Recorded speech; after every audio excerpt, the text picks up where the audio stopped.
Years ago, many years ago, in fact, in 1972, I was sitting at my desk at about 4:30 in the morning at the headquarters of the Commander-in-Chief of the United States Pacific Fleet, arranging the information that had come in over the last 24 hours into a logical order so that we could prepare a briefing for the Admiral and his staff, which would take place later that morning.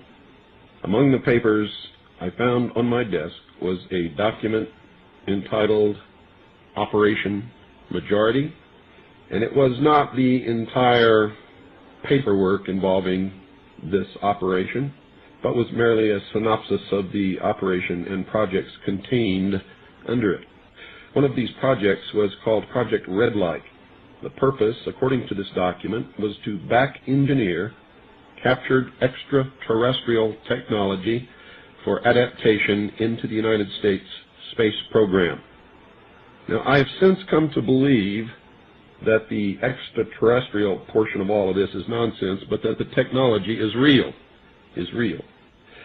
I believe that many of us were shown these documents over the years so that later we would talk about it. I mean, how can you keep the existence of extraterrestrials, if they were real, a secret?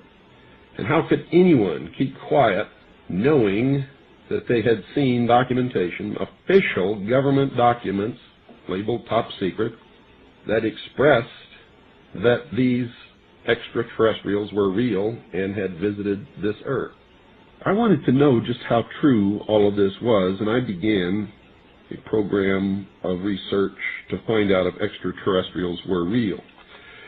The first thing I did was collect every bit of documentation that I could find, both from the Freedom of Information Act, from the research of others, from books that had been printed on the subject of UFOs, and of course through my network of friends in the intelligence community.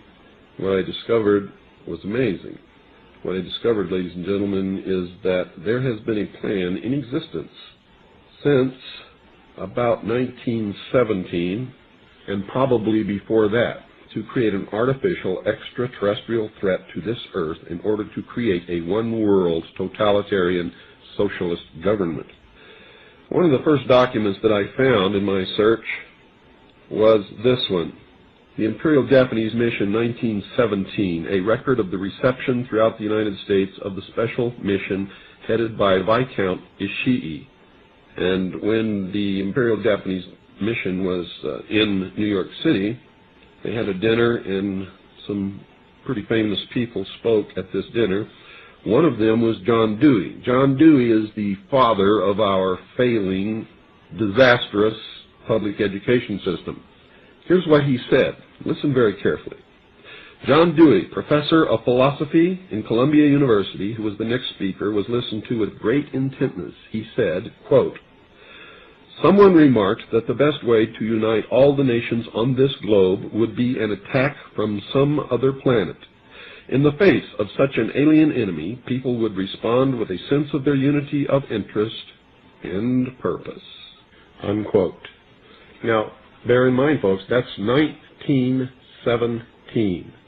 One of the next documents that I found, and I found quite a few, but one that's pretty important, is called a Report from Iron Mountain, the Probability and Desirability of Permanent Peace. Now, I encourage you to find this book, wherever you can find it. I don't know where you can get it, but find it. Page 66.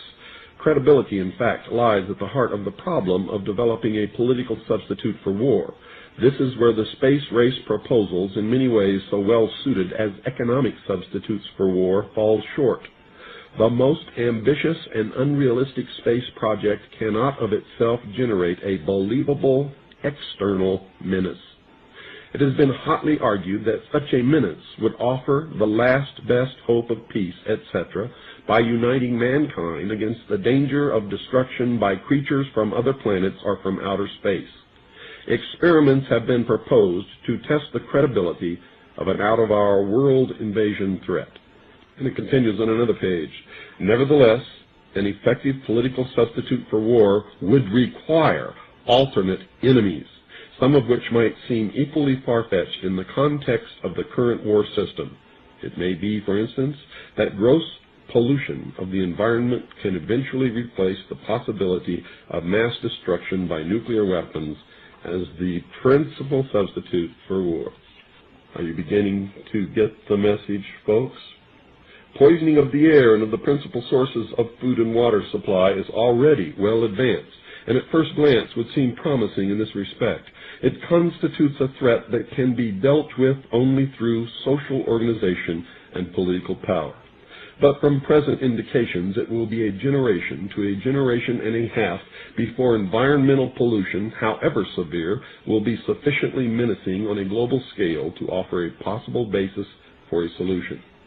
However unlikely some of the possible alternate enemies we have mentioned may seem, we must emphasize that one must be found of credible quality and magnitude if a transition to peace is ever to come about without social disintegration.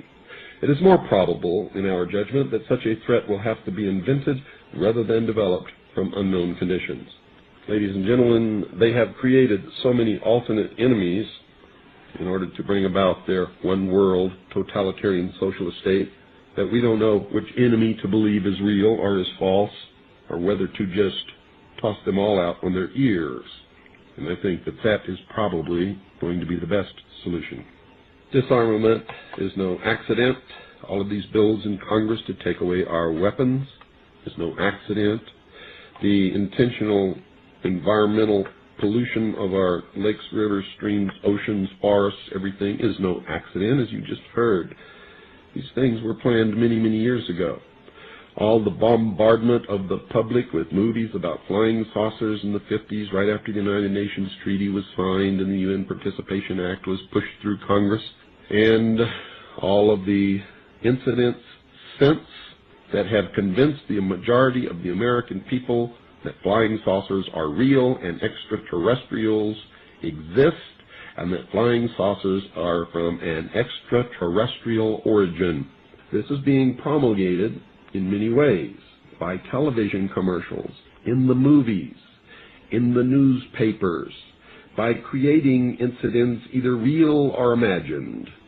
I believe, because of my research and because of the extensive documentation that I've found and that is in my book, that this whole scenario has been created to give us an artificial alien threat from outer space. During the Reagan administration, he made 6 speeches, specifically talked about a threat from outer space by some other species from some other planet. 6, ladies and gentlemen. Why would the president repeat the same thing 6 times, tagged on to the ends of speeches by him? The speechwriters did not put that in the speech. Ronald Reagan added it himself. Perhaps we need some outside universal threat. I occasionally think how quickly our differences worldwide would vanish if we were facing an alien threat from outside this world. This was a powerful suggestion to implant into the minds of the people of the world that there really is a threat from some other species, from some other planet to this earth. Now, you people out there have been ignoring the UFO phenomenon for too long.